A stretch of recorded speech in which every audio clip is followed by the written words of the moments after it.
Hello everyone स्वागत कर YouTube channel Odisha study hub रे। तो पिला माने आमे आलोचना करतुला +3 second semester political science honours जो मेजर पेपर बा कोर पेपर 4 रही अछि तार यूनिट नंबर 1 ऑलरेडी आमे काली आलोचना कर सारजु। जो माने देखनी प्लेलिस्ट को विजिट करो सेठी 1 मार्क 2 मार्क और 5 मार्क जो सिलेक्शन क्वेश्चन रहितला ताको आमे संपूर्ण भाबे आलोचना कर सारजु। तो आज आमे देखिबा जो यूनिट नंबर 2 जोटा कि तुमरो चैप्टर रही अछि व्यवस्थापिका व्यवस्थापिका कार्यपालिका व्यवस्थापिका कार्यपालिका आउटे अच्छे अमलातंत्र अमलातंत्र अमलातंत्र बुझेला व्यवस्थापिका कार्यपालिका आउटे अच्छे अमलातंत्र। ये जो तीनोटी चैप्टर रही अछि यूनिट नंबर 2 री। तो ये जो तीनोटी चैप्टर रही अछि तार 1 मार्क और 2 मार्क और 5 मार्क जो सिलेक्शन क्वेश्चन बाहर करिया में आलोचना करबा मोस्ट इंपोर्टेंट क्वेश्चन डी। तो देखो आ जे पिला माने हम चैनल को प्रथम थर अच्छे चैनल को सब्सक्राइब कर दबो बेल आइकन प्रेस कर ऑल नोटिफिकेशन ऑन कर दबो जहाँ द्वारा परवर्ती वीडियो आपण सर्वप्रथम पाई परिबे। तो देखो आरंभ करबा। तो देखो प्रथम प्रश्न रही अछि व्यवस्थापिका साधारणतः केहो कार्य करते।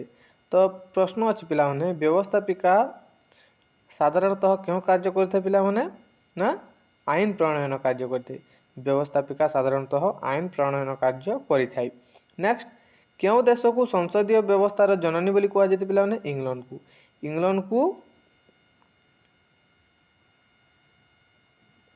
को संसदीय व्यवस्थार जननी बोली कहा जाते। नेक्स्ट क्यों देश रे कार्यपालिका व्यवस्था को नियंत्रण करा जाते ना राष्ट्रपति प्रधान शासनतंत्र।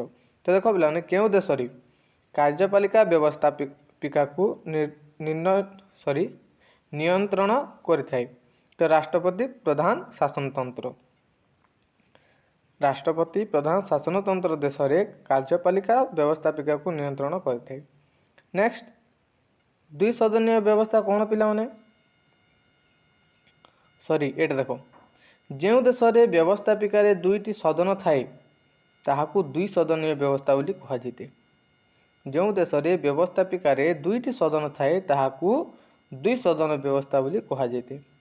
नेक्स्ट क्यों प्रकार राष्ट्र रे व्यवस्थापिका सबुठार शक्तिशाली संस्था भाव रे सरकार रे कार्य करते पिला माने संसदीय सरकार व्यवस्था प्रकार राष्ट्र रे व्यवस्थापिका सबुठार शक्तिशाली संस्था भावे सरकार रे कार्य करिथाई।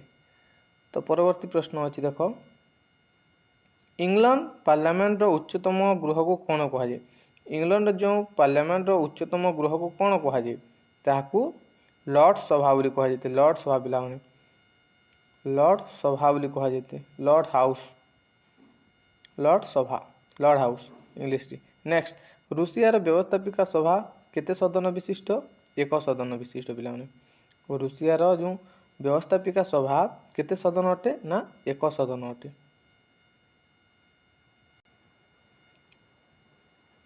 तो देखो रूसिया रो जो व्यवस्थापिका सभा केते सदन अटे ना 1 सदन विशिष्ट अटे। नेक्स्ट चीन देश रे व्यवस्थापिका को कौन कहा जाए पिला माने जातीय जन कांग्रेस। चीन देश रे व्यवस्थापिका को जातीय जन कांग्रेस बोली कहा जाए national people Congress NPC national people Congress बुझला। नेक्स्ट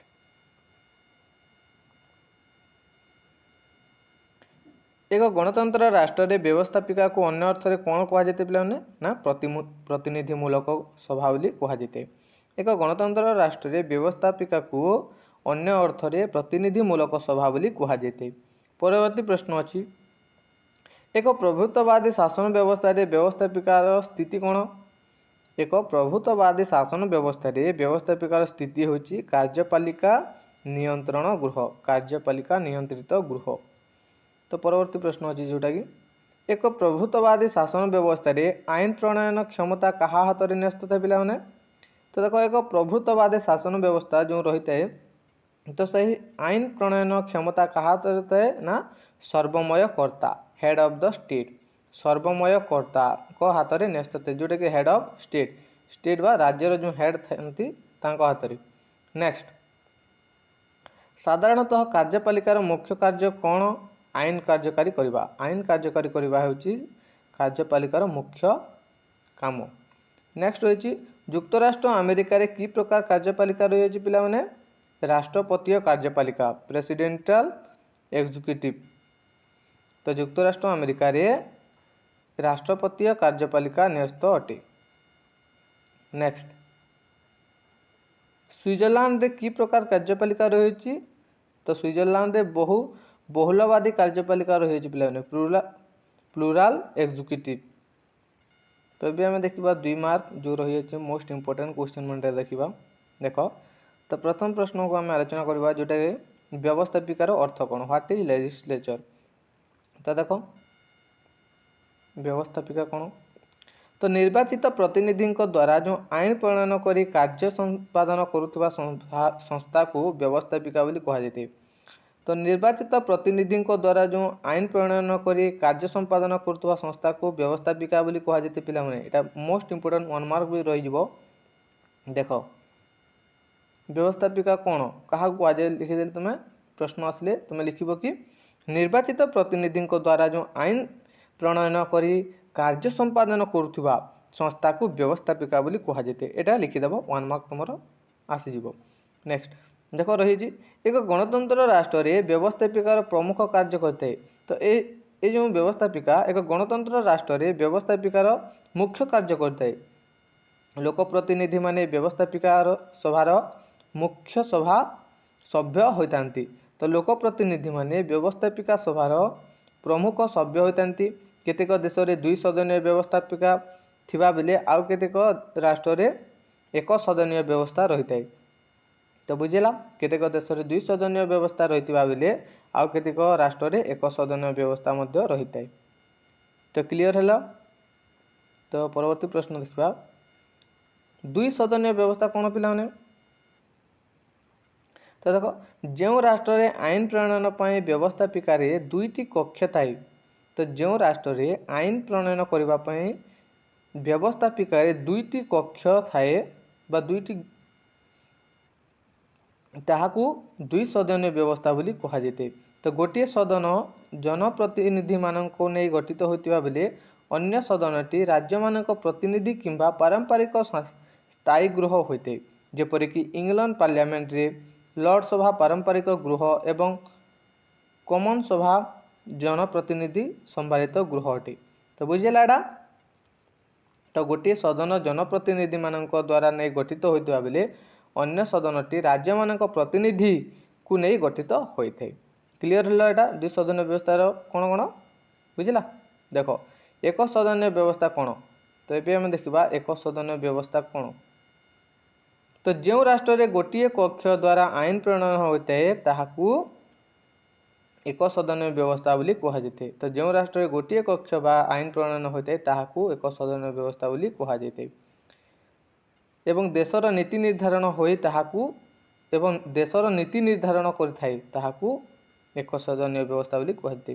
तो विशेष करी प्रभुत्ववादी राष्ट्र मानकरे एक सदनीय व्यवस्थापिका रही है। तो विशेष करी जो प्रभुत्ववादी राष्ट्र मानक रही अछि सेतिरे 1 सदनीय व्यवस्थापिका रही है।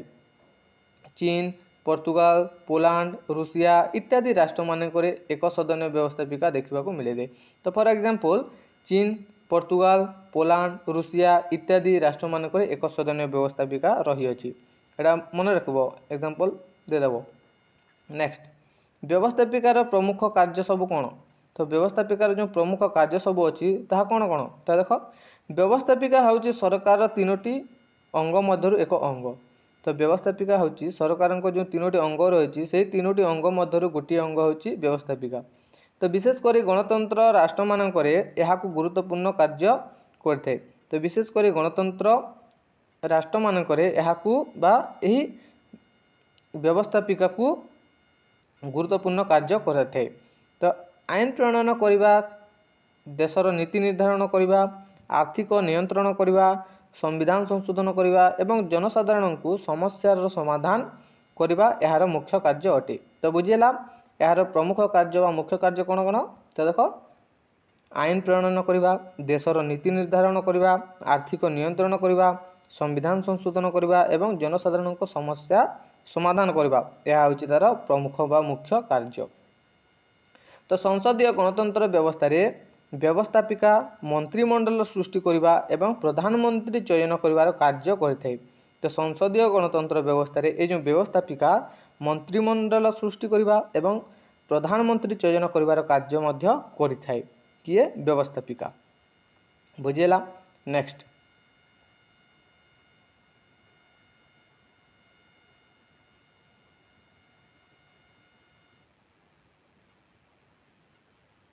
तो देख नेक्स्ट होची नामकु मात्र कार्यपालिका कौन।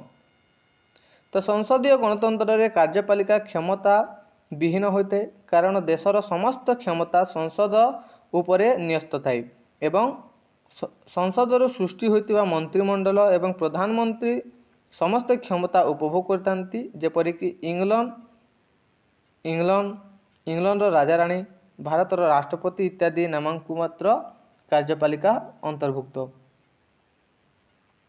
नेक्स्ट होची बहुलवादी कार्यपालिका कौन टी झापसा सूची पिला व्हाट इज प्लूराल एग्जीक्यूटिव बहुवादी कार्यपालिका। तो देख जो राष्ट्र रे कार्यपालिका एक रु अधिक संख्यक सभा को नहीं गठित होते। तो देख जो राष्ट्र रे कार्यपालिका एक रु अधिक संख्यक सभ्यों को नहीं गठित होते ताहाकू बहुलवादी कार्यपालिका बोली कहुए।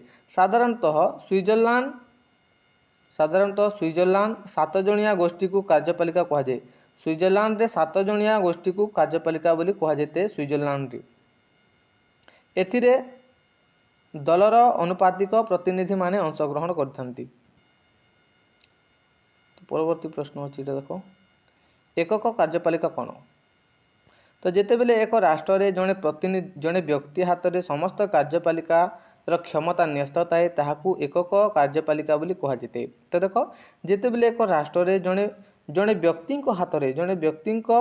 हाथ में समस्त कार्यपालिकार क्षमता थाए ताहाकू एकक कार्यपालिका बोली कहुए। यथा फॉर एग्जांपल देख युक्तराष्ट्र अमेरिका रे राष्ट्रपति हाथ में समस्त क्षमता थाए तो यह आम कहीपर एकक कार्यपालिका बुझला। तो सही बोली प्रभुत्ववादी राष्ट्र मानक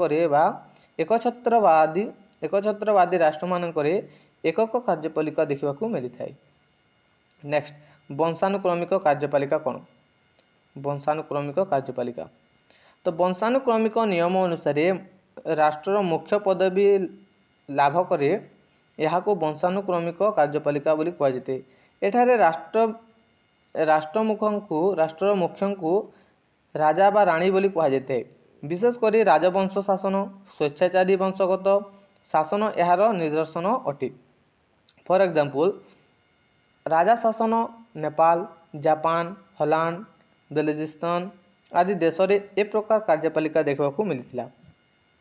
तो यहाँ था 2 मार्क ये आम देखा 4 मार्क बा 5 मार्क जोटा रही टिके आउ टिके एक्सप्लेन करदेव 2-4 देर 5 मार्क लिखो बुझल। देख रही मु देखीदे जस्ट तुम स्क्रीनशॉट मान यहाँ व्यवस्थापिकार अर्थ कौन व्हाट इज लेजिस्लेचर। गोटे रही गणतंत्र राष्ट्र रे व्यवस्थापिकार भूमिका कौन स्क्रीनशॉट मान यहाँ पे। नेक्स्ट रही प्रभुत्ववादी शासन व्यवस्था रे व्यवस्थापिकार भूमिका कौन। आ गोटे रही कार्यपालिकार अर्थ कौन व्हाट इज एग्जीक्यूटिव कार्यपालिकार अर्थ कौन। नेक्स्ट प्रभुत्ववादी शासन व्यवस्था रे कार्यपालिकार भूमिका कौन। लास्ट रही अमलातंत्र कौन व्हाट इज